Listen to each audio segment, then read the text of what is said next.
What's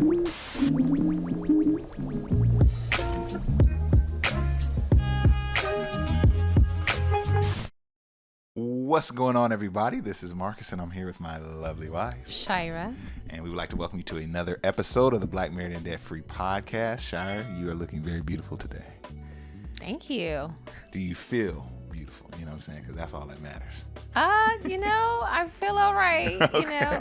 Okay. Thank you. Absolutely. How has your day been today, Shira? How's everything been? Let's catch up a little bit, It's been good. Yeah. So, my mother had a birthday. Yes. Happy birthday, Mom. Yep. And so, we went out for brunch with my brother and his family, and Had a good old time. we had a nice time. So it was good to see everyone. I love hanging out with family, Yes. being with my family. So Yes, it was great. It was great. A lot of kids, Shira. a lot of kids. Now we're outnumbered by the children. Right. So that's good to always catch up and a lot of laughs and stuff. So that was good. Good start to the day.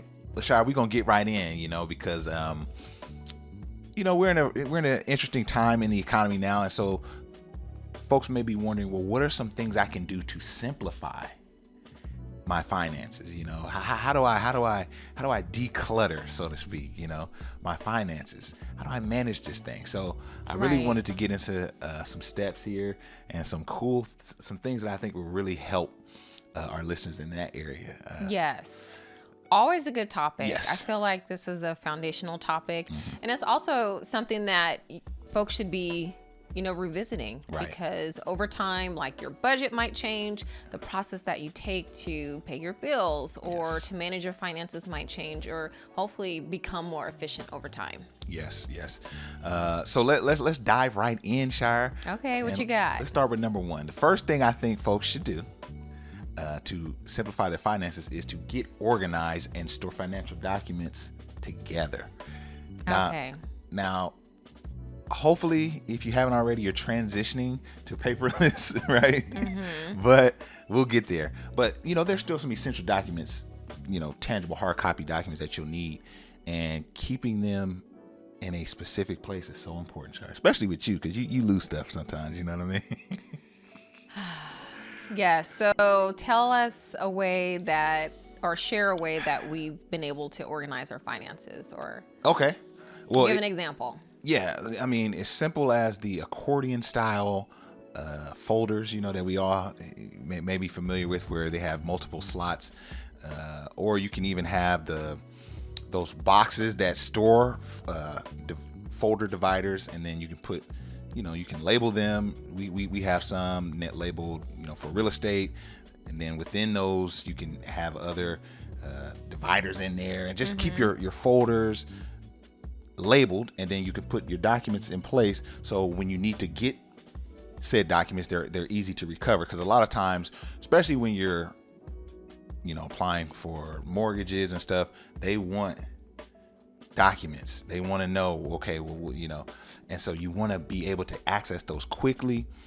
Even when how many times do we have to go do things for our kids and they're like, we need a bill that states you live at the residence, and, right. And so you want to be able to maybe even divide your different bills and statements and stuff like that. Yeah, I would also add on to that, and I know this is not on our list, is that for some people, you might also need a shredder. Yes. Because you don't need to keep every single paper that comes in the mail with your business on it. Yeah. And so, of course, I'm just thinking of identity theft, but of course, you want to protect your financial information. So things that don't necessarily need to be stored away, you can get rid of those and maybe trim down on some of the paper items that you're holding on to. So I just wanted to throw that one in there. But yes, definitely be organized. Make sure that you and your spouse know where those important documents are, whether it's related to your finances or related to your children. Right. You know where those social security cards are, the important things that folks need, that you all have a safe place for those. Yeah, like you said, store them in a safe place, Shire. And also there are some fireproof safes you can get to house your documents, because you never know, what can happen. So I think that's very important. Did you want to go over number 2? Yes. Okay. So number 2 on our list is to automate your savings and your retirement contributions. Yes. And so this is really important. Very important. Yes. And I think for us, I mean, especially if you're not disciplined, but go ahead. I mean, I could let you run with that. What else do you have to say? You said especially if you're not disciplined. You know, and many of us, it's not that we're not disciplined, it's that we have so much going on. Right. It's hard to remember to move money here. Yes. And to, you know, we like to encourage folks to use your 401k if you have that, you know, with your employer, because that's, you know, it takes out before the tax man even gets his hands in. Right. You're saying to automate your contributions. But if you're doing some after tax contributions, either to savings or Roth IRA, you want to set those up to automatically withdraw. Automation is really the overall arc of this list, I think. Yes. And I think what you said is so true, because many times, you know, folks will say, I'll get my money, and then after I pay everything, if I have anything left, then I will invest that. And many times you won't. You won't have anything left. And so for us, it's really important that we automate our contributions, and then we live on whatever we have left, and we do whatever we can to make that work. That becomes our budget. Yeah. And then you don't have to, you can spend and not worry, because you know that you've taken care of first things first. Yeah, well, Shire, I'm glad we actually brought this topic up, because our friends at Coins app, they really have made it simple and easy for people to, you know, either put away for savings, pack away, or even paying off debt sometimes. You know, I wish there was a resource that would automate debt payoff payments, but Coins app can do that. Okay, and how do they do that? Check this out. Using our app is pretty straightforward. First, connect your checking account, then choose which goal you want to tackle first. You can pay off debt, or you can save money, or you can do both at the same time. From there, choose how you want to save. We offer multiple options, such as rounding up your purchases, deducting from payroll, our smart savings algorithm, or weekly withdrawals. And if you're paying off debt, you can choose one or multiple accounts to pay off all at the same time. And once you've paid off your debt, you can save money as well. So when we're talking about automation, it really doesn't get much more simpler than using, you know, an app, right? Getting with technology, and the Coins app really does it. So if any one of you wanted to access and be a part of the Coins app family and really start automating your payments towards savings, or your payments towards paying off debt, set goals and different things like that, hit the link below, and it's going to really be dope. It's going to be dope. Yeah, I like that it can help you to reach your savings goals. Absolutely. And your debt payoff goals. So I think that that's a really cool feature of it. Yeah. So Shire, let's get to number 3 on 5 ways to simplify your finances, and that's to plan spending in advance. Yes.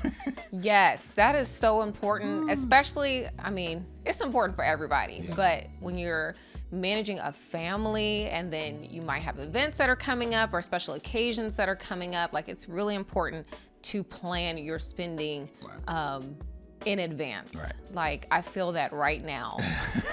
And so, go ahead. No, I was gonna say the worst thing is when you're like, let's say even if you're with a group or you're doing something and a money situation happens, right? And you're like, shoot, if I don't pull my money out, or I'm gonna stand out, like, so I think it's good to plan in advance so you're not caught off guard. A lot of times you're caught off guard. Hey guys, it's gonna be X amount, let's do this, and you know.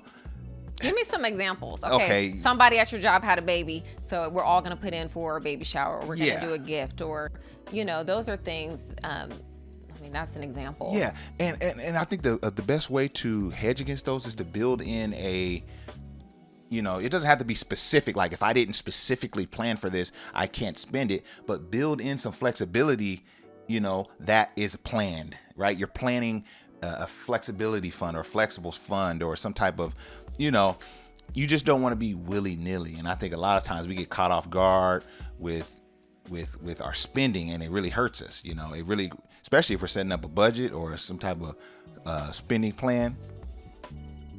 It just really helps. It just really helps. Yeah, and One thing that could be really helpful as well, it's like if you have a budget, to also look at like the due dates for each one of your bills. Ooh. And so it's like, okay, this check is going to cover these items and my next check will cover the rest of these items. Because sometimes you'll think that you have more money than you actually do. Yeah. And so then a bill will hit and you'll be like, hold on, I thought I already paid that, or I thought that already went through. So one of the things that can help you to plan for, in advance, is to also having an awareness of when those bills are due. Yeah. And these are simple things. I know these sound very simple, but even the wealthiest of folks have trouble, right, managing their money. Yes. And so these tips really help you no matter what level you're on. You know what I mean? You want to be aware of what's coming in and what's going out. So plan spending for sure. So let's go to number 4, Shire, which is to sign up for automatic bill pay. Now, I will say that I'm bad at this. Every single bill that is on automatic bill pay, Marcus has set that up. Yeah. Like, I haven't done it. Yeah, yeah. So, I mean, that's just an example that everybody doesn't have to do everything. Right. Like, you've done a great job of that. Yeah. So. And it also is like, it's very cumbersome to go through each bill and go through their automated payment. Well, that's why things like the Coins App really, help out. But yeah, I had to go through, our SMUD, PG&E, all of our utility companies, garbage, sewer, and you had to set up the automatic payments. And it's very cumbersome, but once you do it, right, it's just, you're done. at peace. You're at peace, So I definitely recommend doing that. It really helps a lot. And now, let's get to number 5, which we kind of touched on it. Yes. On the front end. Yes. But go paperless. Go paperless to the extent that you that can. You can. I mean, it even goes back to circling back to the first one around getting organized. And so even now with technology, like, you have the ability to like scan certain documents. And so if you don't have to keep it, as a paper document, right, you can always convert it into an electronic file. Yeah. And so, I don't know. We're trying to reduce the clutter. And then also, I think that the app is also helpful as well. Yeah. If you're using apps to help in the management of your finances. Oh man, I mean, the world can be ran by a cell phone at this point. Like, I can run my whole situation from my cell phone. So yeah, I definitely think going paperless is the way to go. Here's the thing too, Shire. Mm-hmm. You know me. I hate getting mail. Like, I wish he refuses to check the mail. It's just like, and when you do these steps, when you're automating your payments, your bill payments, and when you're going paperless and things like that, it's like, I shouldn't be getting no paper mail no more. Why are y'all mailing me something? So if you are like me and you hate mail, going paperless really helps, because it's like, I really shouldn't be getting anything. So if I do get anything, it must be important, right? Or either that or junk mail. But still check. I mean, I think people should check their mail probably more frequently than we do.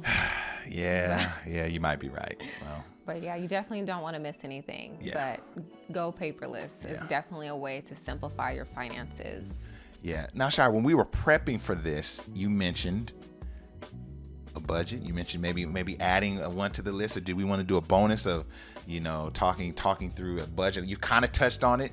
Did you want to add anything to a budget, or as we like to call it, what do we call it? Spending plan. Spending plan. What is your plan for the month? Yeah, I guess we talked about that. Absolutely. Right? I mean, I think most of our listeners have a budget. Yeah. I want to say that in good faith. But if you don't have a budget, the best place to start is by just listing out all of your expenses. Mm. That's listing out all of your bills and the amount that they are each month. And then also take a look at your income. Yeah. Look at your income, look at your expenses, and see what the difference is. Yeah. And the difference can be used to like invest. Maybe you can increase your contributions to your investment accounts because you didn't know, that you had X amount of dollars left. But a budget is really about creating awareness around what's going in and what's going out. And then in addition to that awareness, it's about an agreement, because I look at like our bill spreadsheet as an agreement that we are committed to paying these items. Yeah. This is who's going to do what, and this is when it's going to happen. Right. So like I mentioned before about incorporating those due dates in your budget so that you know when certain things are going to hit your account, or when you need to send that check in, or that that manual debit. Like now we're everything is pretty much automatic. Right. But yeah, so your budget is like your awareness, it's your agreement, it's your commitment, and within the budget lies our financial goals. Yeah. Because if I'm not adhering to my budget, there's gonna no bust way. everything. Yeah. There's no way I'm going to achieve my financial goals, because you see my after-tax retirement contributions are in my budget as well. And so in your budget is where also your values lie. You know, so I think it's important to have, and I think it's also important to revisit. So like things that I've had to increase, how much we spend on gas has gone up. How much we've spent on food has gone up. Some of our children's extracurricular activities have gone up. We have pest control, and they had the nerve to go up, you know? I mean, did the pest change? You know what I mean? Like, it's the same amount of pest control, so why am I paying more? But hey. Yeah, so like everything has kind of gone up, and so that means I have to shift around things within my budget. So I think it's always good to revisit it. And, you know, you can have a budget as a framework. Like this is the framework. Things might go a little bit over, a little bit under, but for the most part, this is the plan that we have for the month or for the year, or however you want to look at it. Yeah, and like I said, I mentioned it earlier, it doesn't matter how wealthy you are. These are principal things that we all can do, especially in times like this, Shire. Yes. I think this is important, and I appreciate you going and looking at it, because I encourage you, like, over time, you know, these spending practices or these practices will become a part of your DNA, but you should always circle back and say, where are we now? When situations change in the economy, that automatically has changed your budget essentially. So you need to go back and revisit. Right. And so I have a prime example of that. Break it down. So I do most of the grocery shopping. I do all of the grocery shopping. Okay, Marcus, he'll go to the store every once in a while, but I do the grocery shopping. So I have an awareness, and I know that milk has gone up at least 50 cents, you know? So like, just like little things. So where it's like, okay, my budget has in the past been this, but I'm noticing that when I'm purchasing the same things, my bill is looking a little bit different. So then I have to say, okay, well, am I gonna stick to my original allotment, or is there wiggle room somewhere else in the budget where I can increase my grocery allotment? So so the awareness is, Marcus, food has gone up. Like, you know, and then on the flip side, Marcus get the gas most of the time. Ooh. So it's just like, I put gas in a car, and it's not what it was, you know, a couple weeks ago. So it's informing each other, because we do have different roles within our relationship, and there are things that he takes care of, and there are things that I take care of, but just making sure that we're on the same page with the way that things are looking. Yes. And like you said, at the end of the day, the budget keeps us both accountable, right? It's that thing in the middle that's like, you know, this is what we're supposed to be doing. So hopefully these helped you all. And hopefully, like I said, you'll take advantage of apps like the Coins app to help you. Right. You know, and find what works for you. Yeah. I'm a little bit old school. Like, if I could get an app, and the app can help me accomplish my goals, then of course I'm all for it. Yeah. But, you know, find out what works for you. And that might mean trying a couple of different things. Yes. So. Yep. So we hope you guys enjoyed this episode of Black Married Debt Free. If you did, do us a huge favor. Now, you know what I'm going to ask you now. Marcus. Give us a 5-star review on any platform you're listening to this on. And if you're watching this on YouTube, you see the effort that went into this. You see Shire looking good. You know what I'm saying? I'm going to get you, Marcus. We got the cameras and the lights. Please subscribe to the channel if you haven't already, and share our channel with others, folks that may be interested in this content. All right? So for Marcus, this is my lovely wife, Shira. And we're going to holler at y'all on the next one. Peace. Bye.